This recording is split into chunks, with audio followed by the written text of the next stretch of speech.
A campanha Julho Amarelo tem como objetivo alertar a população sobre a importância do diagnóstico precoce das hepatites virais que crescem silenciosamente no país. Segundo o Ministério da Saúde, existem quase 2 milhões de brasileiros portadores da doença.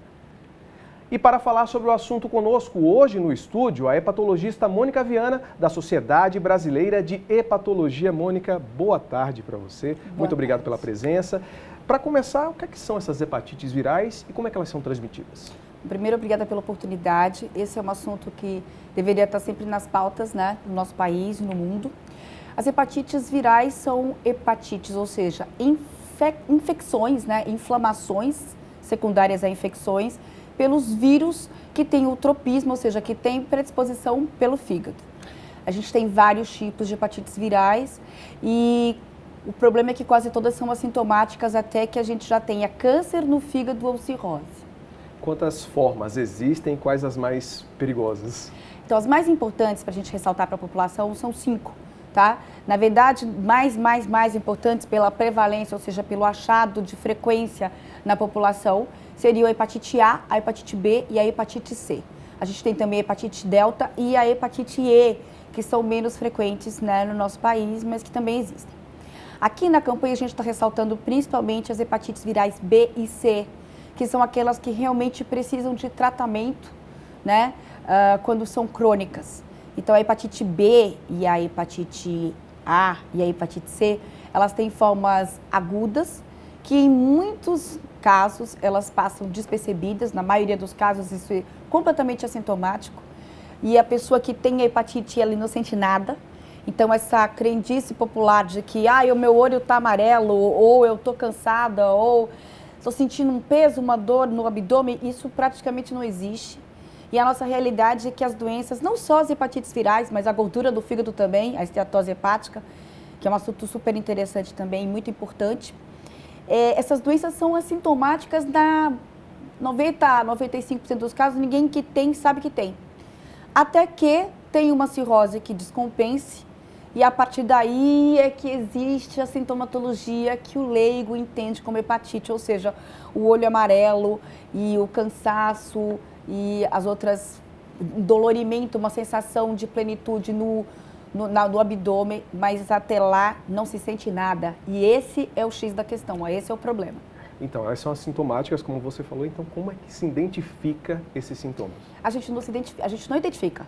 É esse o nosso papel hoje aqui, e é o papel do Julho Amarelo, né, que a gente esse ano está conseguindo fazer um barulho imenso, a gente está com... Por favor, sigam as nossas redes sociais, a gente tem uma rede social que é maravilhosa, que a gente faz com todo o carinho do mundo para o leigo, que se chama Tudo Sobre Fígado, tudo junto, Tudo Sobre Fígado, e esse é para o leigo, e nós hepatologistas da Sociedade Brasileira fazemos isso, né, a doutora Janaína Narciso é a grande responsável por essa parte. Eu sou a doutora Mônica Viana, eu coordeno toda a parte de mídia social da sociedade. A gente tem um site e um Facebook e um Instagram dedicado somente ao leigo, que é o Tudo Sobre Fígado.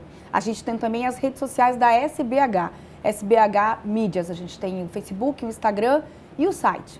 Então lá tem todo o tempo, a gente está postando o ano inteiro, né, não só no Julho Amarelo, pessoal, como é que as doenças do fígado se apresentam. E vocês que acompanharem vão perceber que não dá sintoma, tá? Por isso que tem que testar. É por isso que a gente está batendo tanto nessa tecla, não espere que o seu fígado tenha um sintoma. No check-up normal, muitas vezes, né, para quem faz exames, as enzimas do fígado ficam normais, e elas ficam normais em pelo menos 30% dos casos em que existe uma ST, uma LT normal, uma gama GT normal, essa pessoa está evoluindo para cirrose, silenciosamente por uma hepatite viral, né, principalmente, ou também às vezes pela gordura do fígado. Então tem que testar. O grande desafio hoje, eu acho que deve ser informar a população. Próximo dia 28 de julho é o Dia Mundial da Luta contra as Hepatites. É isso mesmo? O desafio é esse? Tem muita gente desinformada ainda, doutora? O desafio é esse. E você sabe que, assim, a doença evoluiu em tratamento nos últimos 20 anos, mas principalmente nos últimos 5 anos, de uma forma escandalosa, sensacional. A gente cura hoje 98% dos casos que a gente trata. O tratamento é por via oral, com comprimidos, não tem efeito colateral. Só que quem são esses portadores? Como eu falei aqui, a doença é assintomática na imensa maioria dos casos. Se a gente não testa, a gente não trata, porque quem não testa não sabe que tem e vai evoluir quase que sempre para cirrose, para o câncer de fígado, sem saber que tem a doença. Quais são as formas de prevenir? Então, a gente tem vacina, né, para hepatite A e para hepatite B. As vacinas são extremamente eficazes, mas também a gente hoje vacina o adulto que testa e sabe que não tem, né? E hoje, quer dizer, já faz um bom tempo que quem nasce em território nacional recebe ainda na maternidade a vacinação para hepatite A e para hepatite B. Mas, por exemplo, quando você nasceu não era assim, quando eu nasci não era assim. Então é por isso que a gente reforça que a população, principalmente depois dos 40 anos ou próximo dessa idade, são as pessoas que realmente precisam se testar. Quanto aos fatores de risco, a gente tem tatuagem que não usa material descartável, a gente tem manicure, a gente tem 1 milhão de formas que a gente fala toda hora, compartilhamento de lâmina de barbear. Para quem usa, por exemplo, droga inalável, tem que ter cuidado com isso, porque pode ter uma lesão no nariz, pode ter alguma coisa, né, que você tenha uma porta de entrada ali e um indivíduo que compartilhe qualquer coisa dessa pode contaminar o outro que está ali usando junto.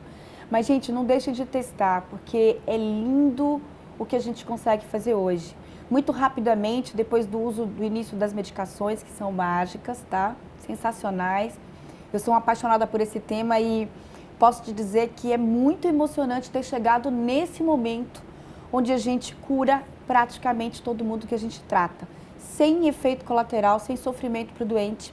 E o mais importante também divulgar é que a população provavelmente não vai gastar dinheiro com esse tratamento, nem com a testagem, porque a gente tem os CTAs, que são Centros de Testagem e Aconselhamento. Isso existe no Brasil inteiro, pessoal. Procura na sua cidade, onde tem o CTA, essa siglinha, C de casa, T de tatu e A de amor, tá? E nesses lugares vocês são testados completamente gratuitamente e lá mesmo são orientados, se positivo o teste, para algum lugar onde vocês receberão tratamento pelo governo, seja estado, municipal, da sua cidade. Doutora Mônica, muito obrigado pela participação, uma boa tarde. Boa tarde, muito obrigada.